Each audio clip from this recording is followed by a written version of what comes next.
Hello. Welcome to Why Not Both, the podcast all about how our multiple passions and interests shape our identity and our lives. My name is Pam Schaefer, and I am a musician and therapist in Los Angeles, and I also happen to be your host. This podcast is produced by Laura Studeris, and for this season, we've partnered up with Under the Radar magazine. If you like what you hear, you can hang out with us on social media. We are on Twitter and Instagram at WNB the podcast. And if you really, really like what you hear, please support us on Patreon. We are under Why Not Both podcast. When you join our Patreon, you get a whole bunch of really cool behind the scenes stuff and you get to chat with us. And that's pretty awesome. Thank you so much for your support, and I hope you enjoy our interviews. For this week's episode, we welcomed Yoni Wolf to the podcast. I hope that you enjoy our interview. Do not disturb. Here we go. Okay, do not disturb. Okay, I think I got it. All right. Welcome to Why Not Both, where technology, it's supposed to make our lives easier, right? Like, can you imagine like hundreds of years ago, someone is like, okay, so you've got this tech, so you just lead like a life of luxury. And we're like, no. Colonel panic was a military term back then. That's when you did an about face. The colonel did an about face and ran out of there. Oh, God. Yes. That does remind me of the only time I got in trouble as a small child at school. I refused to curtsy to the headmistress of the school and got in trouble. I was like 5. I informed my mom it was because she wasn't royalty. We led a very different childhood. Well, what was it? That's interesting. Okay. Needless to say, I didn't go to that school for very long. Well, we had to salute the flag or whatever, I guess, in the morning, So, we're not so different. Right? What's with that? I think Americans are the only ones that really still do that whole chant at the flag thing. Oh, no. I'm sure that happens in China, North Korea, possibly Russia, anywhere where you're really trying to build a brand in a way that is, sort of, I don't know. Yeah. You know what I'm saying? I think that speaks to, I misspoke. It was more that I think we're the only place masquerading as a democracy that does that. There you go. Yes. So welcome to the podcast. It's chaos. It was funny. I was listening to some of your episodes. Well, I was trying to. I was listening on my Bluetooth speaker while taking a shower, and it kept switching between episodes completely outside of my agency. But that was actually quite interesting. It would just, that's interesting. Like mid episode? Yeah, it just, I don't know what happened. It just was playing different clips from SoundCloud. And at first I thought it was like a really interesting editing technique. But then I was like, oh no, he's definitely talking to different people. Yes. Yeah. No, that's not me. I did not do that. That'd be cool though. Best of episode, It was, it did a really interesting shuffle, and it made me so curious, like what sparked in your mind that I was like, yes, I will talk to my fellow creatives and record it and put it on the internet? Well, I guess I had started to listen to podcasts, this was around 2012, 2013. And, people were starting to have these sort of like conversation podcasts. And I was drawn in, I was very into them. And I just felt like, gosh, this sounds so fun, like it sounds fun to like just talk to people that or you don't know, and learn about them and sort of, glean something about their experience that I can sort of bring to my own experience in life. I don't know. It's something about it just spoke to me, and I tried it, and I really enjoyed it. What about you? Do you like it? I nodded sagely. I was like, yeah, it surprised me how much I liked it. It started on kind of a whim, but it's been like, are you still interviewing people during this time? Because for me, at least, it's been surprisingly one of the best artistic outlets, which I would not have anticipated. I Have not. The last episode I recorded was like March 13th, 2020. And that, and we're even talking on the episode about like, what is this fucking thing they're talking about? This shit's nah. And here we go. So, yeah, I mean, mine, part of the ethos, I guess, is like, I do everything in person. The Wandering Wolf is the name of the podcast. So it's like about me traveling and meeting people where they're at. Yeah. But, that said, I feel like it might be fun. I've done a few like this where on the other end, where I'm on the other end. Yeah. During the pandemic, and I've enjoyed it. So maybe I will get it back at some point like that. Or maybe I'll start traveling, between variants. You get a little nice little trip in between variants. Oh, our current dystopia. Yeah. It's like get boosted, take a nap for a week. Yeah. Drive. Did that knock you out? Oh my God. It was weird because for the other two, I did have more side effects. And granted, my arm was sore with the booster, but my main side effect from the booster was just like being dramatically unconscious. Right. Right. I mean, that's my regular life anyway, to some extent. I have fatigue in life. But yeah, I think for me, I went the alternative route and did the J&J initially for a very specific reason, which I will go into. Fuck it. My mom, I don't know. My parents are like, more like conservative types. Mm-hmm. But I don't think that even played into it. She's also deep into like holistic medicine and stuff. So she reads these like, there are some of these like functional medicine gurus or whatever. Yes.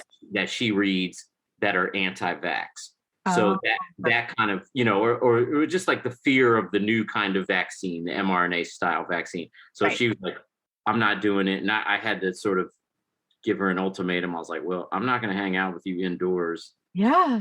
Until you do it. So finally she was like, all right. So I found a place, and she was like, I'm not going to do the mRNA ones, but if you find a J&J, I'll do it. So anyway, found a place, and we went with my dad, and we all got the J&J.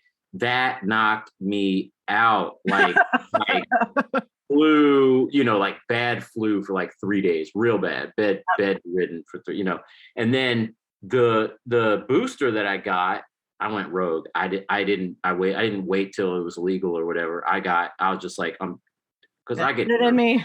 I'm so fucking nervous. So I was like, I'm going to get this Pfizer. I don't even care. I just read some stuff, and I knew in other countries they had been mixing and matching. So I was like, it's fine.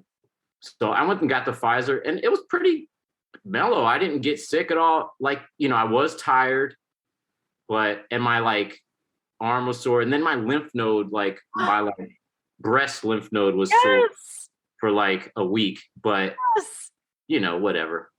That happened to me too. I went to like a few days after all three of them, like my lymph nodes were swollen, but it was funny because I went to a friend's holiday gathering that was literally, you had to present, and it was limited to 20 people all on the guest list. And you had to present your vax card with your booster and a negative PCR test within 48 hours.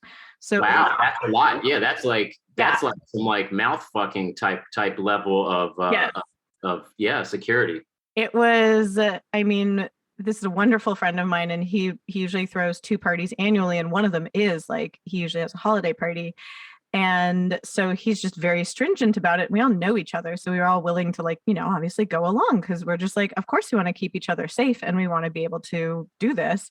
But it was so funny because same thing, like my lymph nodes were swollen, and so I couldn't wear like half my clothes correctly because that's how swollen my lymph nodes were. It was like 3 days out from the booster. It was so funny because I was wearing this one dress, and my friends are like, you look fabulous. There was no way to be like, it's because my immune system is going so berserk because it's processing the booster that I literally cannot wear half my clothing because my lymph nodes are swollen.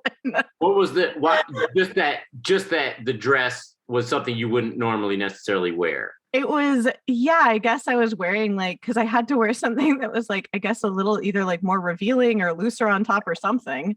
Right. Like, because I couldn't wear like most of my clothes, it was uncomfortable, like under my Yeah. arms. And so I couldn't wear something that was more constrictive there. It hurt. Yeah. So it was just so funny. Everyone's like, oh my God, you look so ethereal and beautiful. And I was just like, thanks. It's my lymph nodes. Of course, I was, the way that I am, you don't know me yet, but I'm like, oh, I have cancer. This is it. Yeah, This is exactly. it. And, It's the glow of death. yeah. But then I was like, oh, wait a second. I got that shot. And, but, I deduced. Oh my God.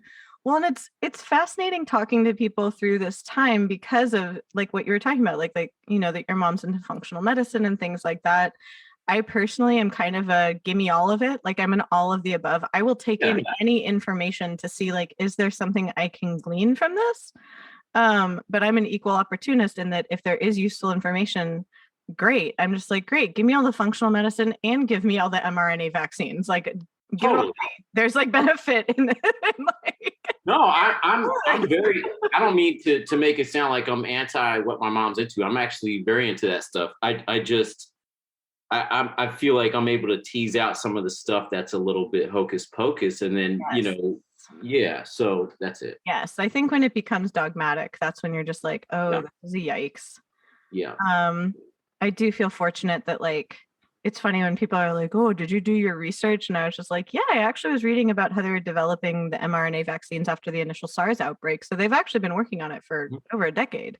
Right. Exactly. I guess that this is the first time it's gone to the public or something. Yeah, this was the first time they were like, oh shit, we need to use it. Because apparently Moderna actually had figured it out a few years ago, but everyone was like, well, why would we need that vaccine? Like, there's no reason for it. Right. And now they're like, big reason, give us that thing that you did a few years ago, we need that thing.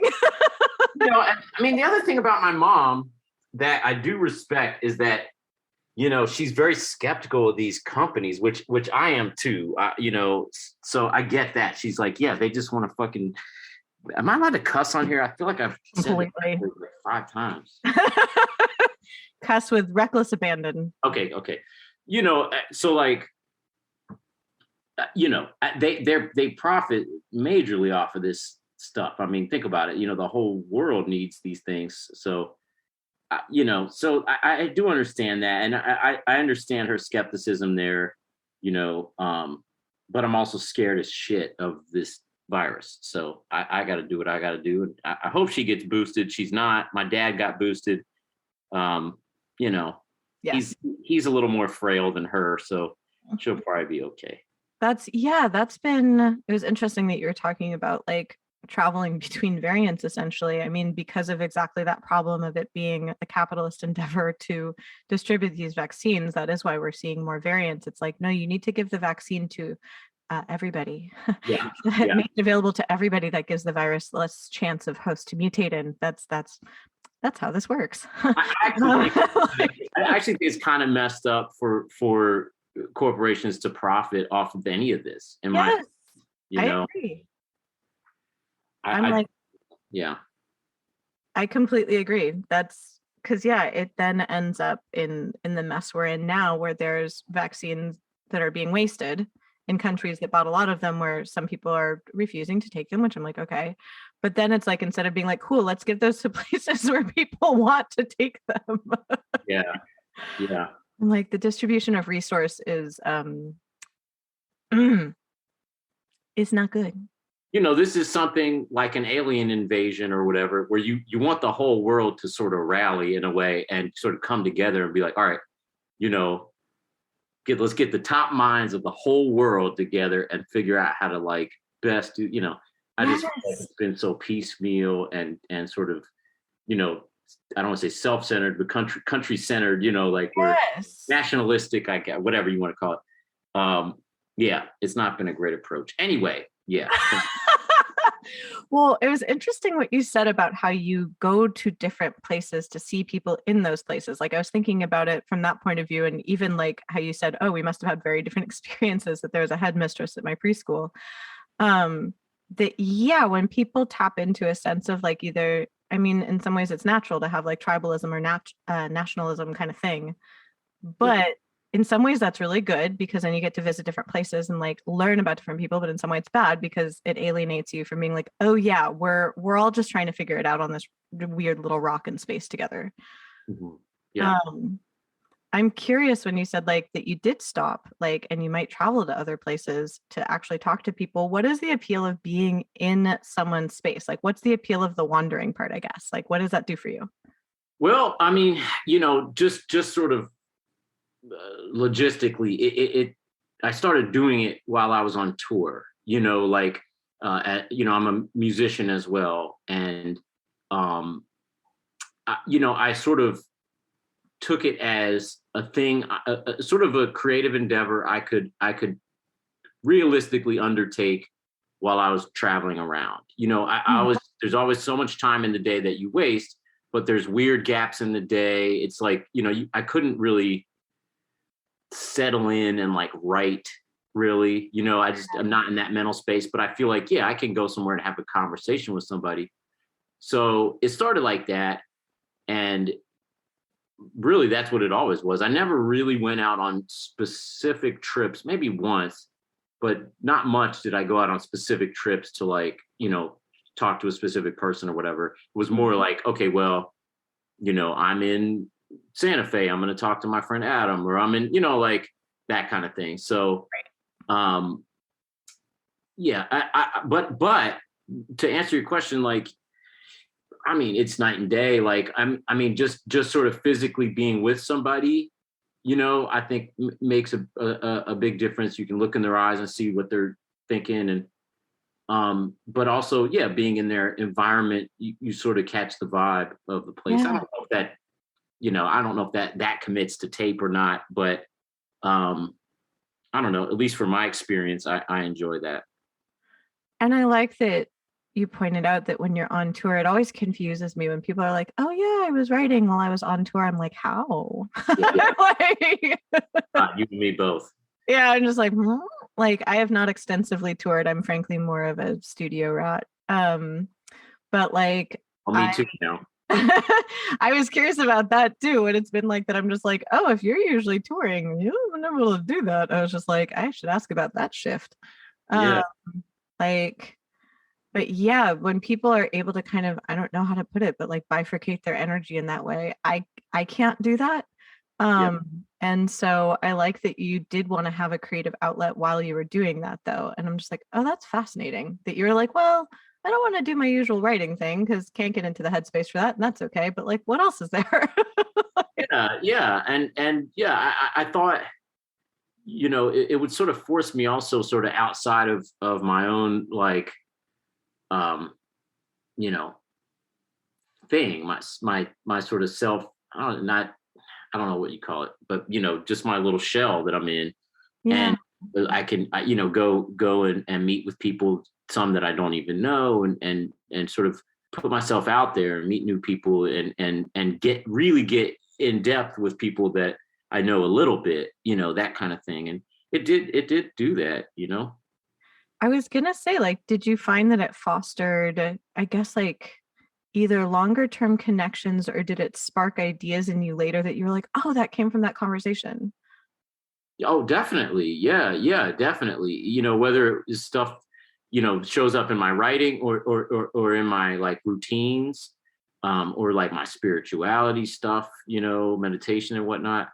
100%. Yeah.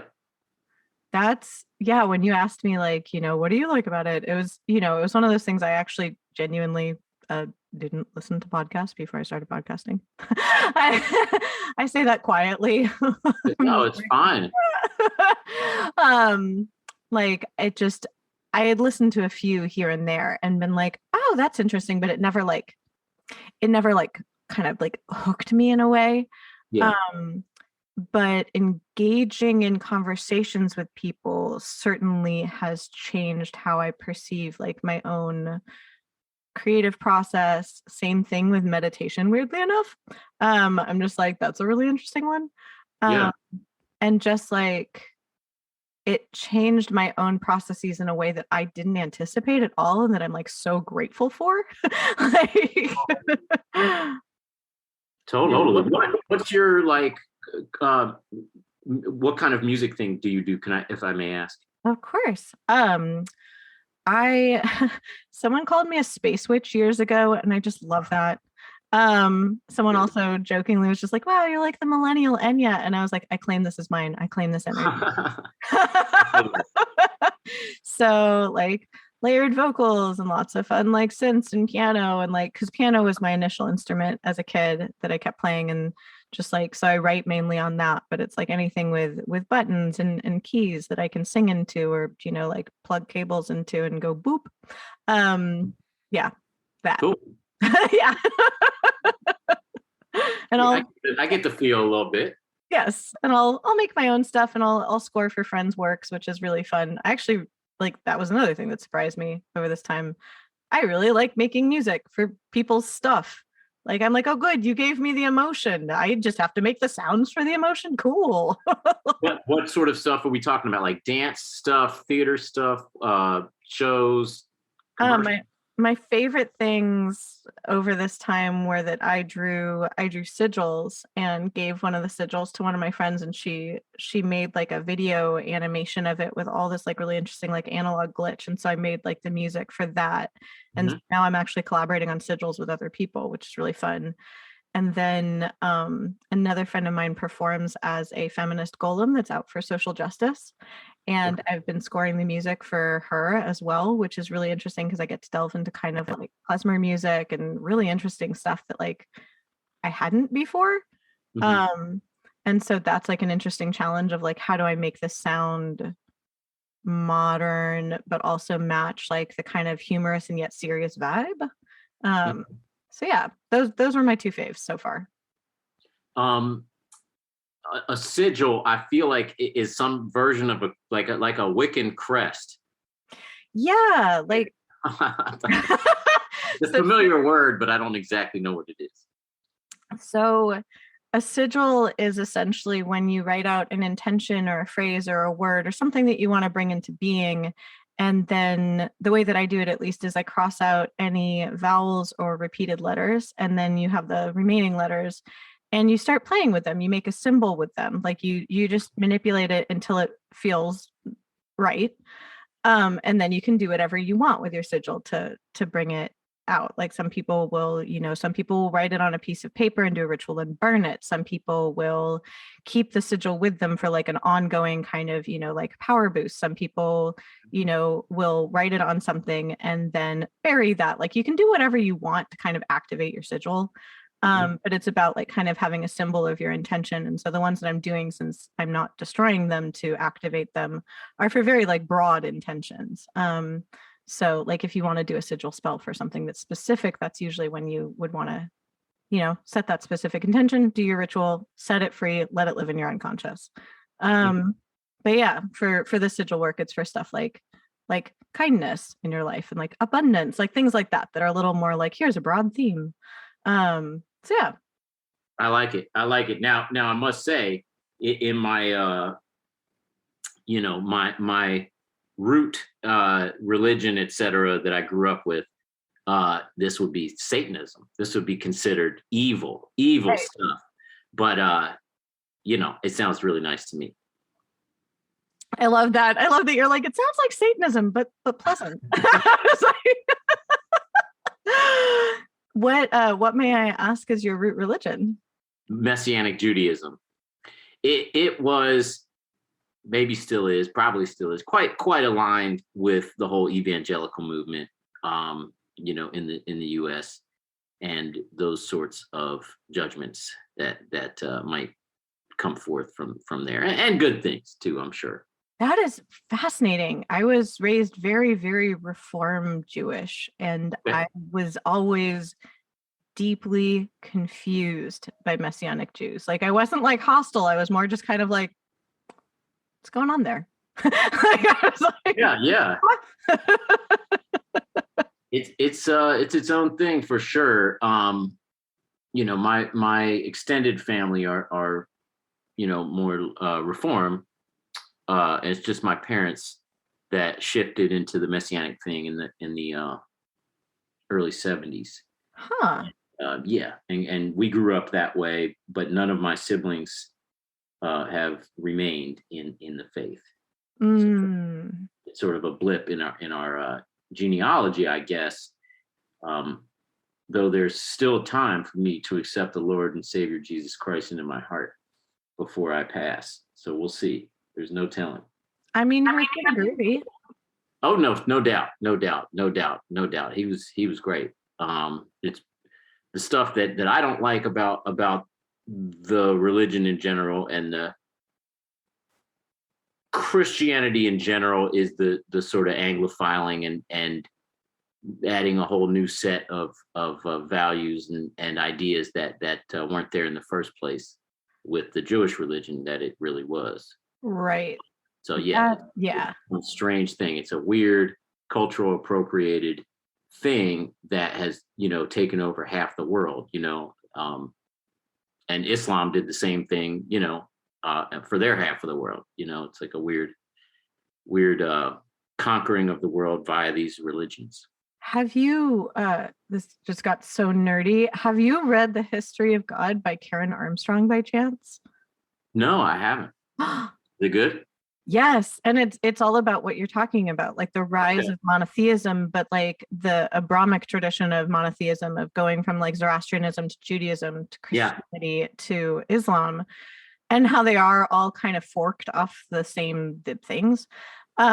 But yeah, it's that conquering mentality that like is confusing to me. Big time. That goes against really the tenets of at least Christianity. I don't know Islam as well. I've never read the Quran, but I would guess it goes against that as well. It's a weird, weird thing. Yeah, it kind of goes back to the dogmatism thing of like, if you take any idea to its extreme, like, yeah. And also, I mean, there's also stuff in those good books that make your hair raise. You're like, what the, what? I had this argument. I got in this fight with my mom about Jericho. The town. Mm-hmm. That, Joshua, right, was the the guy leading the after Moses and Aaron passed away. Joshua's leading the Israelites out of Egypt, and now they're close to close to modern day Israel. Maybe the Red Sea or whatever that sea is there. Mm-hmm. And they come upon this town, and God tells Joshua to just fucking kill everybody. It's like, right, and you're just like, kill them all, take the town for yourself, and take some of the women, and I have a problem with that. And my mom's like, well, you just don't understand it or whatever. We just got in this fight. Oh my goodness.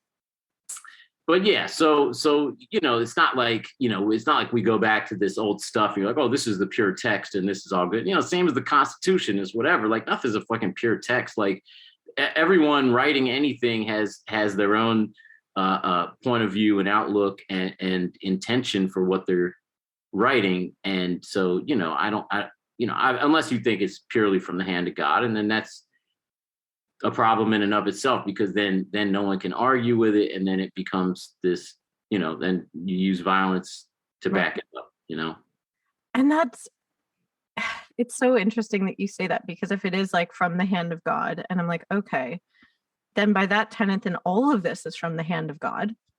It all is, I guess. And so I'm like, okay, if you're going to go with that, then all of it has to be. Yeah. But they're in conflict, and so therefore, wouldn't it be that we're supposed to debate it because we're God's creatures? And like, I remember I presented that argument to someone, and they were like, yeah, like, sorry, just out logicked you. But I mean, in a way, we are the hand of God. We're the consciousness of God. Yes. If you think about it like that, or I mean, I'm getting into territory where I might get struck down, but you know what I mean. We're the universe's consciousness, and therefore, yes, it's like if we're the ones that are interpreting this, and we are the ones that were created in God's image, like it actually is up to us, if this is all God's word, to sort through it. That if you're following along as that being the rule, like that is what follows from that rule.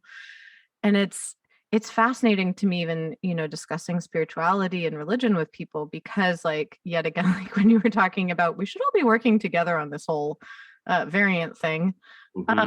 Same thing, where it's like, in essence, I feel at least like people turn to spirituality and religion because they do want to be connected and they do want to sort things out together. And it's very strange to me that it then turns into an us versus them thing when it started as like a us all together thing. Yeah, absolutely.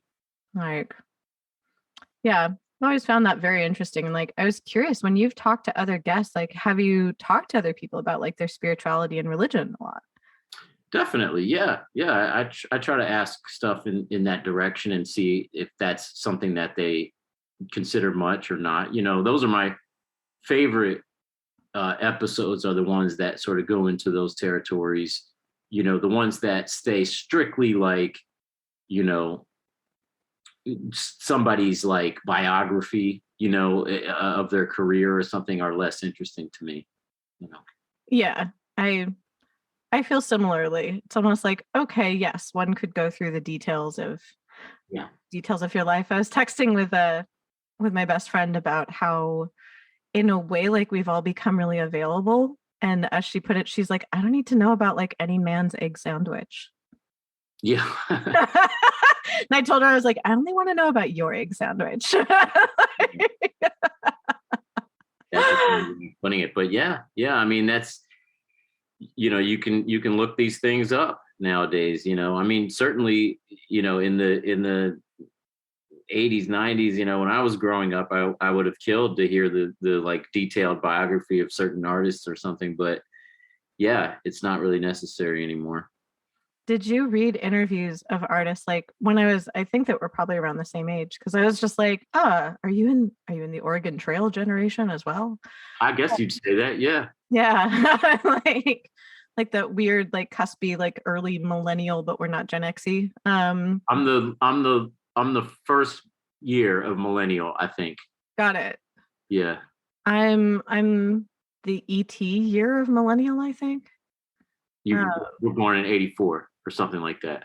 I was in 82. 82. That's my sister's age. Cool. Hey, there we go.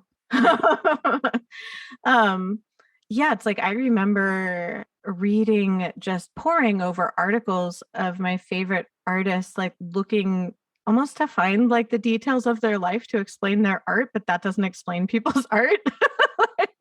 Yeah. You better to just, I think, get right into it. I don't know. Yeah, like, have you interviewed anybody that like you, in a way, I guess, like looked up to in that way, or that you were curious about in that way? In which way? They're about their ideas for their art, you mean? Or yeah, like in the previously, like, oh, I would have read an article about you in Rolling Stone and like tried to figure out your egg sandwich, but now I get to actually. Oh, I see what you're saying. Yeah, let's see. I guess the Lorde interview. I interviewed Lorde, the pop. Yeah. And that one, I did feel like just sort of wanted to know like where her head is at, but not necessarily her egg sandwich as such. Trying to think back, it's been so long to ones like that. I don't know. I mean, I guess I was pretty like the Mark Maron one. I felt like he was such an influence on my reason for podcasting. He was one of the big ones that I got into. And I sort of, I don't know, I still didn't really, I already knew his whole personal history because he kind of lays it out there in his podcast. So I don't know. There was no one, I guess, that I've been that precious about that, because, we're sort of past that now that we're, we've got the internet. Yeah. Yes. The internet is such an interesting experiment to me. Like, what's your relationship, I guess, with social media, especially, I mean, during the time of this? I was like during the Pan Dulce. Yeah. Like, I find that people's relationships to their identity and to social media in general have been shifting a lot because of the circumstance. Yeah, I feel like it's a strange thing for me that I feel like is ruining my life. And not only my life, but it is really shifting the way that we live, at least the way that I live. And the pandemic, of course, the pan dulce has really exacerbated that like this, because I sort of was solitary somewhat to some extent before the pandemic. The pandemic has really put me into that very solitary zone. I'm like scared to reach out to friends. I don't really know how to do that anymore, but I do have this. So I'm getting very vulnerable right now, but this is just how it is. I have this strong desire to connect, but I'm also sort of, I'm just going to say afraid, because I don't really know exactly what the emotion is to reach out in real life and say, okay, well, let's go hang out. I hang out with a couple people, mostly just my sister and my brother when he's in town. And then my sister-in-law a bit, and my ex a little bit, and one other guy that I take dog walks with. But that's pretty much it. So yeah, all throughout the day, I have this like desire, to connect, and I pick up the phone and I look at that stuff, and it does not have the same effect as taking that dog walk with my friend, and coming off of that and feeling a little bit rejuvenated or something. Right. It has the opposite effect. It drags me down, and gives me comparison mind, and all that stuff that I think is detrimental to my health, mental and physical. Yeah.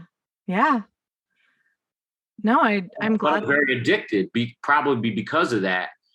Because the same reason why people self-medicate with alcohol or weed or whatever, and you get addicted, it comes from a necessary place, but it's something that has now taken over and controls you. And I feel like social media has done that to me. I downloaded dating apps, I'm like going on, but a couple of days ago, just to like see what it is. And it's so addictive. It's like same as like a video game, where, it's like, what's the next one coming up? What's the next one? What's the next one? What's the next one?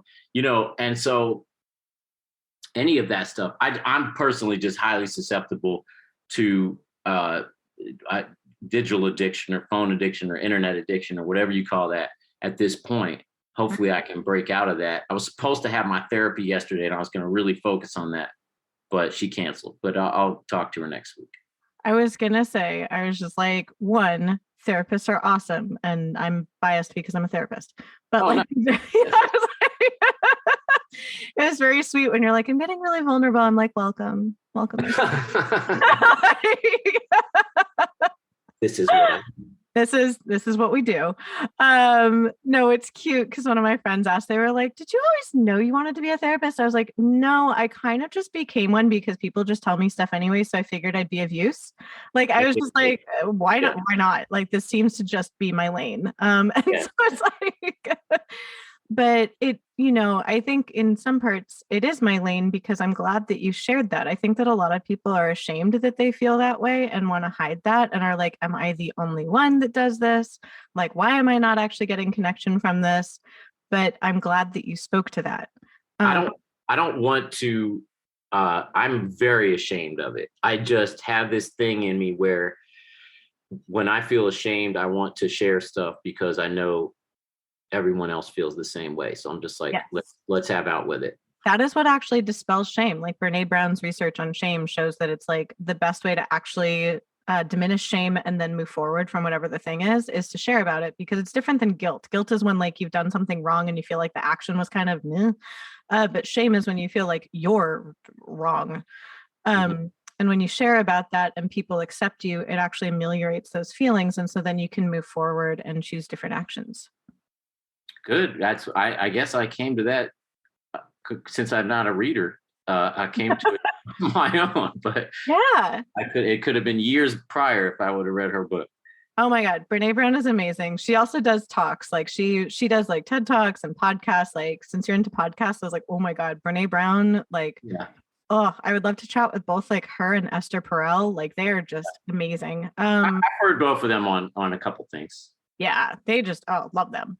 But what you were talking about, that anxiety of connection, especially when you had said that you'd been on tour, like, and then you weren't on tour. One of the things that my shower speaker decided to DJ to me was a clip of you talking about that, like when you're on tour, you're used to like, once a night and around the same time, there's like a whole bunch of people like clapping for you and connecting with you. And like that you're in this space of like, okay, cool, here's my people. And then when you're not on tour, like there is that weird liminal space for a few days where you're like, where'd my people go?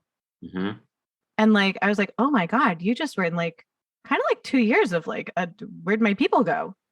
Yep. Like I could completely understand why you'd be, on your phone being like, are you my people? It's like that book from when you were a kid, like, are you my mommy? Of like a baby bird and its mom. And it's like, no, I'm a tractor. That's social media. It's the tractor. Yeah. But yeah, it's sad because I agree with you that it's like social media, and to an extent, unless you're using dating apps with the clear intent of meeting someone, it does become this like diminishing return, dopamine seeking kind of behavior that then just makes you feel bleh. Look, if I would match with anybody, I would be seeking someone, but I am not. I have a special power in my real life, and it's called being a tiny bit famous and being a musician that has some records that people like. Right. Without that, I am 5'7". I'm a little bit handsome, but not strikingly handsome. And I do not do well, at least in the Midwest. I do not do well on these apps. I did do better 10 years ago when they first came out in California. I did a little bit better, but this is not my lane, and probably I should quit, but now I'm addicted. So I was like, now it's addictive. Like it was my intuition when you said that. I was like, just come to California. I was like, yeah. I matched with 3 people. I've been on one of the apps for like 3 days. I matched with 3 people. 2 of them were scams, and the other one was in an open relationship. Super nice. I really liked her, whatever. She's super chill, but like, that's not like a future for me. And I don't even know if that's anyway. So yeah, it hasn't worked out. So, but that's fine. That's fine. It's okay. It's fine. It's fine. I'm fine. This is fine. I'm fine. Oh, look, I just need to, the bottom line is I need to just strike up the courage to sort of get out there a little more again. Start traveling more, seeing people, being, just getting out there a bit. Well, yeah, it's like once you break the seal, especially because it sounded like you were so connected to people before, between touring and podcasting and things like that, like those are all very connected activities. That without that, I can understand why you sought out that in your phone, and then we're like, wait, this isn't doing the same thing. Crap, I'm addicted. And the apps are designed to be addictive. Like that's the thing, is like that definitely people get embarrassed talking about it, but it's like they're designed for that. They are made to make you feel that way. Exactly. And so it's horrible. And who prosecute the inventors of whatever that opioid is. I can't remember the name of it. But fentanyl? Yeah, or Oxycontin. Oxycontin. Yeah. That's like those people had to pay like, I don't know, $1 billion some dollars in fines, you know, but the makers of these apps, they're just getting stinking rich. But it has a, you know, similar effect. Obviously, people aren't acutely dying from these apps, but I think their souls are dying, or they're, you know, like it kind of like kills your life in a way, your real life, you know? I mean, I would say that, like, obviously, like I said, I'm biased, but like I do rank like physical and mental health on the same level. I mean, they're an integrated system. So if one is suffering, like the other's going to suffer. Like that's the thing is like, you know, it's a cliche analogy, but it's like you wouldn't ask someone to like run a marathon on a broken leg. It's like the same thing. If someone has like a mental health thing going on, like it's going to have the same kind of effect as like a physical health thing. Um, yeah. And so I totally agree with you. Like I was reading an article that the guy who he accidentally invented infinite scroll. He worked at Twitter and they were redesigning kind of like the buttons on the app and they didn't have enough room for a like move down button basically. Like they were figuring out like which buttons were like the key ones that you really needed. And he was like, "Well, wait, like what if you just like swipe your finger up and that's what'll make it scroll."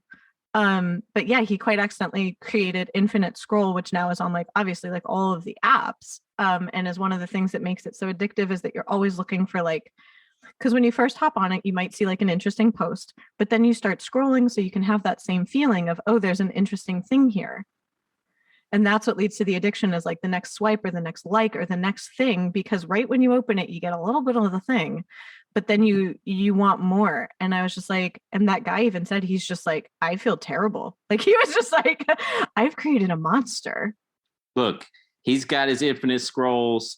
You got your sigils. We're all going to hell for one reason.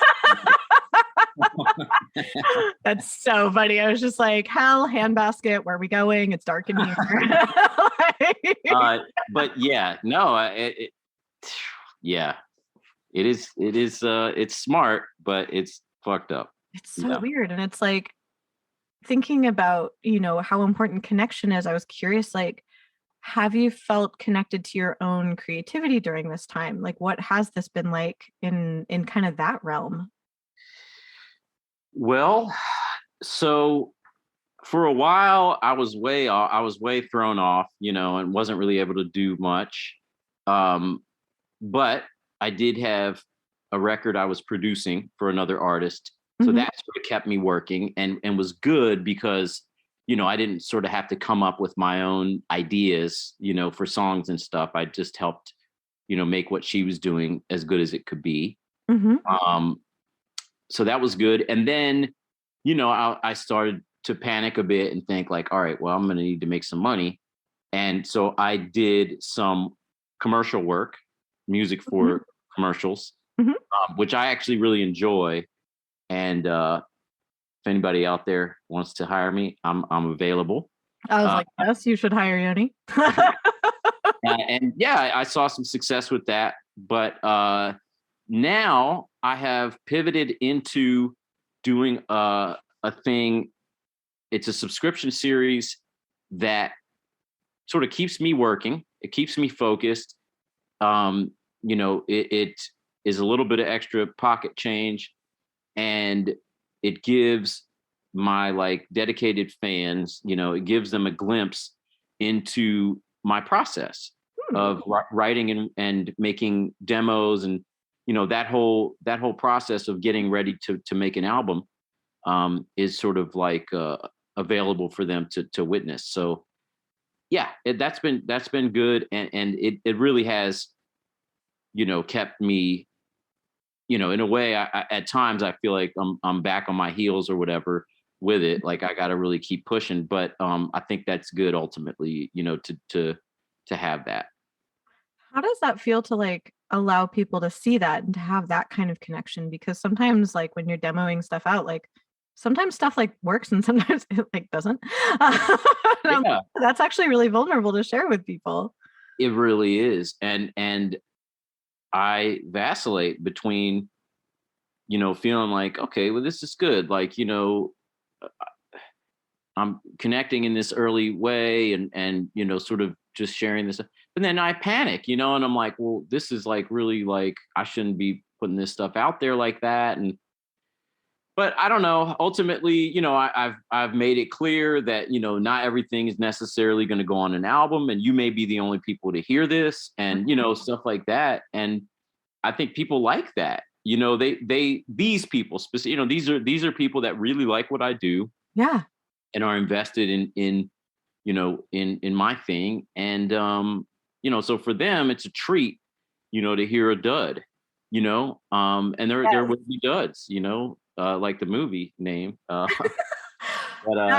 yeah. I love that you said that, because I think that, thinking about like the egg sandwich, we end up seeing usually the end result of people's stuff. And like you were talking about, kind of that like comparison mindset, where we see what people like choose to put out. And usually that's with purpose, though sometimes it's not. Some people will just be like, here's the thing, fling. But for the most part, we see what would be considered like an end result, and we don't get to see so much someone's process. And so we might unfairly compare ourselves to others and be like, well, why can't I do that thing? But what you don't often see is the person going like, is it this thing? No. How about this thing? No. What about this way? Question mark. Absolutely. Yeah. Absolutely. And I just actually listened to a podcast while I was working on a drawing today about imposter syndrome. Yes. The professor didn't want to call it imposter syndrome, but imposter phenomenon. And they brought that up. There was a clip of this actress, and her name is eluding me right now, but talking, and they were talking about her, and they were saying, well, she has imposter syndrome sometimes, and people can't understand that. But the fact is, we only witness, we only see the scene as it's edited, and the takes that the director chose to use and all that stuff. She knows that she can't always do it great. You know what I mean? There are days where she can't act as well, and that's true for any of us in creative fields, and I guess probably any field, where you have off days, and especially social media thing. I mean, this is something that people have talked about a ton, so I don't want to, belabor it, but just, that, we witness sort of the curated approach, right. That people have to their lives, as opposed to all the nitty gritty stuff. But yeah, my people are witnessing a little bit of the nitty gritty. I mean, there are still within what I'm revealing to these subscribers, like, there are still many things that they won't witness, that are just won't turn into something that's as developed as the things that they encounter. Yeah. And like when you were talking about the difference between going on your dog walks and then like the connection that you end up not finding really in social media, I think some of it is that nitty grittiness, and that like, oh, I didn't do that so wellness. Like, I think that there's value in that. Like, I love, I don't know what to call it other than like when I'm in a relationship with someone, like I I called it at one point like the first disaster baby day, where it's like you actually see that person's flaws, or that person like that person reacts poorly to something basically, and you're like, oh, I get to see the disaster baby side of you, because we all have that side in us where like we all at some point react to something badly, or kind of fail at something, or mess up. Like, not that you do it with ill intent, obviously, but it's like at some point everyone just does a big oops. And I always find that so valuable, because also it means that that person is vulnerable with me, and that I can be vulnerable with them. I'm like, oh, good. You can see my disaster baby side. This is good. Like I'm 75% disaster baby. I think the people on the dating apps can smell it from a mile away. But yeah, it definitely is a thing, and it's hard. Those are tough situations. My last partner, we were in Spain on this beautiful vacation, and we got in this huge row about uh-oh. Sorry. I bought these carrots, like pickled carrots from the grocery store, and it was just this huge fight. She's like, I hate mushy carrots. And like, it just was turning this huge thing. I ended up like throwing the unopened jar into the trash, and Oh my God. so yeah, that was our first like big disaster baby moment. Yes. But yeah, you're right. Every time you get intimate with someone, whether it's a romantic thing or whether it's working, the last artist that I produced, like we had 2 days where it was like, I'm like, you hate every suggestion I have, Yes. this is my record and I want to make, like it just, yeah, there's always that. It always happens. Yep. Yep. And like those are some of the most valuable interactions. If you come off of it in the right way, it makes you way closer. Yes. Yes. Like I find it fascinating when, basically if couples come into therapy or if an individual comes into therapy and states that they never have conflict with people in their lives, I'm like, either you don't care about the people in your life or you're a people pleaser. I was just like, because I can't stand that. yeah, I'm like, conflict is natural. It's about what do you do with conflict? Yeah. Yeah. I mean, I don't want, drama is a whole nother thing. When somebody's like addicted to drama and like every time you spend time with them, they're, it's like this negative or confrontational thing. That's bad. But if it's just completely like, if someone never, anyone knows, not anyone who's sensitive, and somewhat, I don't know, empathic or whatever, when someone isn't really showing themselves to you, and it just makes you feel distant from them. So yeah, the people pleaser thing doesn't I don't like it. No, and I mean, I admit I sometimes have that tendency because I want everyone to be happy. And part of that is like, one, I mean, I like it when people are happy, but it's also for my own protection, clearly. And so I have to remember, like, wait, I don't like it when people do this to me. So like, I shouldn't do that to other people. There's a time for it. I mean, there's a time to like, to not like want to have friction and just be like, yeah, okay, cool. When it's like, but like, yeah, I guess it's more like as an ingrained always personality trait that, I mean, and think of their suffering beneath that, I mean, that's what I can't stand when I feel like I'm in a relationship with someone in any kind of, whether it's romantic or otherwise, and I feel like someone is upset but won't say it. Yeah.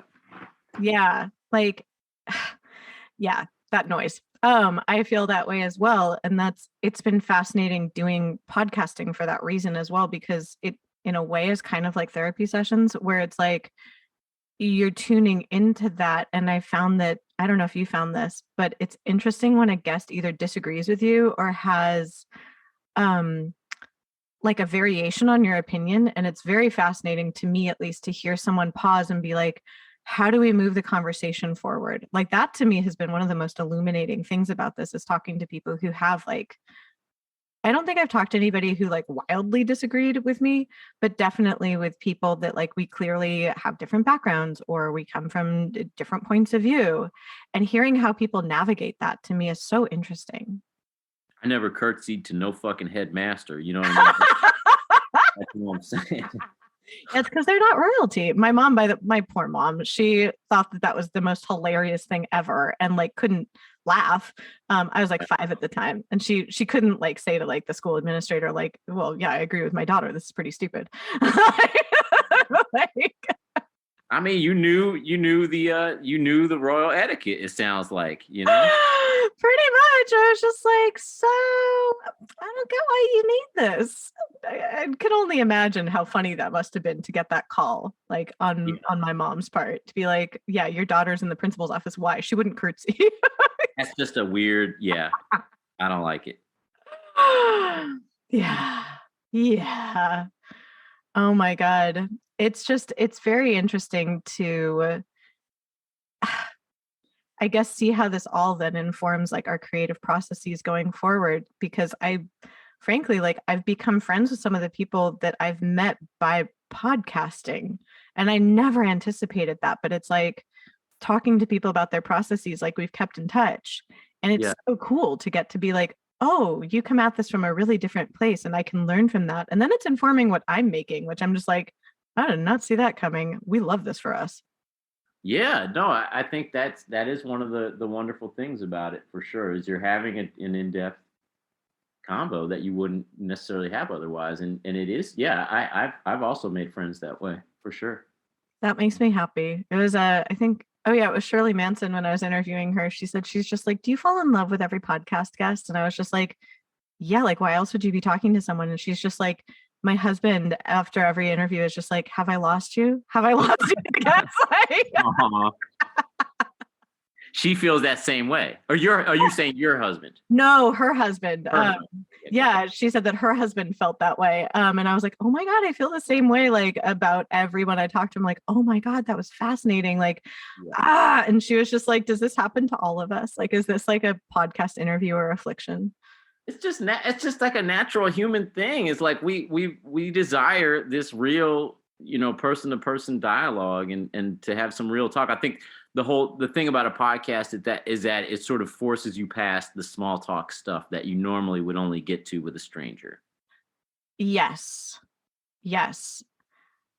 That, I think that nails it. And when you were talking about connecting to friends, that might be one of the barriers of why, because other people said that to me too, about like, I want to reach out to people and I don't know how. And it's almost like, I mean, podcasting kind of skips you past that, but the circumstances that we've encountered socially because of the pandemic have also kind of like done away with the need for small talk. It's like, I don't know how else to put it.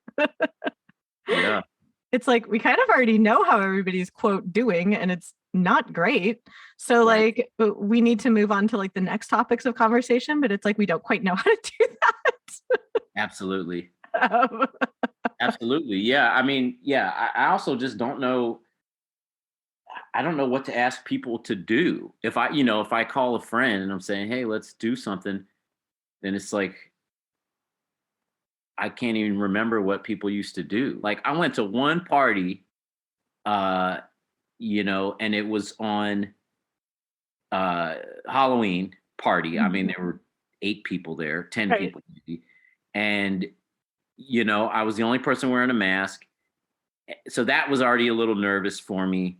And I did not know how to act. I did not know. I mean, already in the past, I have social anxiety, Mhm. but I was like, all right, I'm gonna just sit on this couch and pet this dog, like I just had no idea how to go. It's just too much. You know what I mean?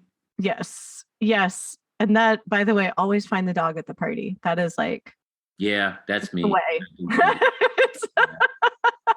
I was just like, find the dog, find the bookshelf. If there's a bookshelf with a dog nearby, oh, we'd love this for us. Let the dog read you some Tolkien or whatever. Yeah. Oh my God. I would say I'm tactful, but I've done away with like the trying to hint at what's going on. And I'm just like, here's what's up. Like if I have the words for it, I will tell you. No, that's a good thing. I think that's very valuable to be straight up. I mean, yeah, you don't want to be mean, but just let someone know how it is. Yeah. And it made the interaction go much smoother. I mean, I did talk to my friend later in the party, and then I messaged him the next day and was like, hey, you mentioned this like media clip that you were trying to tell me about that I like was just kind of short circuiting. And he was like, I completely forgot like what that was. He's like, but you were telling me about a media clip. And I was like, oh yeah. And like, I ended up sending him like a funny thing. And he's like, wait, that reminds me of the thing that I wanted. And so it's like, we ended up then just like, just having a text conversation that resolved what we were talking about. But also he took zero offense to what I said, because he knew that I said it so that I could pay attention, as opposed to just standing there being like, well, my brain, it is very much elsewhere. I think most people, I think most people don't get offended to directness. I mean, if it's tactful, there are some people who I think would nonetheless. Right. But I'm like, well, I guess you're not my people. That's okay. exactly. I'm curious, like, what's next for you on the horizon? Like, now that we can sort of boost and travel, I'm like, are you gonna go and work on music with people? Are you gonna go interview people? Are you gonna go and look at pretty rocks in New Mexico or something? I'm like, what do you want to do next? That all sounds amazing, and all stuff that I've sort of thought about doing. And I think I will at some point. I don't have, specific travel plans at the moment yet, but I want to possibly drive around and visit different people in different places. And I want to do an artist residency or two in places. If somebody's out there and has a cool one of those, I'm your guy. Excellent. Open for commercial work and artist residencies. Exactly. But yeah, I don't know. I mean, that's as far as I can think right now. And then I'm working on music towards an album, most likely at some point. And yeah, that's it pretty much. I'm living month to month in that way, where I'm getting my material out every month. And yeah, the travel thing is something that, again, same thing. I feel a little bit paralyzed about making a move. Yeah. Although I know I have a lot of friends that are just like out and about and, like, oh, I'm going here this next week, or I'm going, I'm like, oh, cool. Yeah. I just need to do it, Well, that's the whole thing about breaking the seal, is it's like, not that then you become reckless, but it kind of shows you that it's like, yes, this is vulnerable. Yes, you can do like a risk assessment, obviously. Yeah. But that also you actually are gaining connection. And like, if you're used to not having connection, that can feel scary. Yeah. Because change is freaky deaky, even when it's good change. That's right. Yeah. Oh, change. I think it was Octavia Butler who, she wrote Parable of the Sower, that involves that concept of like that. Wow, my brain just was like, I think I became that, like, the meme lady doing all the calculations. I was like, yeah, that was that book where it's like change is God. And I was just like, I remember that phrase in it, and because that's like the religion she starts in this like post-apocalyptic book. But yeah, and that's why sometimes change is scary, but also good. Yeah. We'll see what happens. You'll have to check back in with me, and I'll let you know how it goes. But yeah, I'm hoping to get out there more and swallow the fear, or don't swallow it. I don't want it inside me. Vomit the fear, I was gonna say, recognize that the fear is there and be like, thank you for the information. Yeah. I'm going to go do this thing now. Yep. I appreciate your input. Trying to protect me. I do not need you now. Yes. Bingo. Oh, thank you for being so generous with your time today. Oh, my pleasure. Thanks for your interest and having me on. It was a real pleasure. It was the highlight of my day so far. Oh, that is so sweet. Thank you again for listening to this episode of Why Not Both? If you liked what you heard, please make sure to like us and subscribe to us on your preferred podcast platform. You can also come hang out with us on social media. We are at WNB the podcast, both on Instagram and on Twitter. This season, we are brought to you by Under the Radar magazine. Under the Radar is a nationally distributed print, music, and entertainment magazine and website. You can find them at www.undertheradarmag.com and feel free to support them on Patreon. Extra special thanks to our producer, Laura Studeris, who is literally a rock star. Thanks again, and I look forward to seeing you next episode.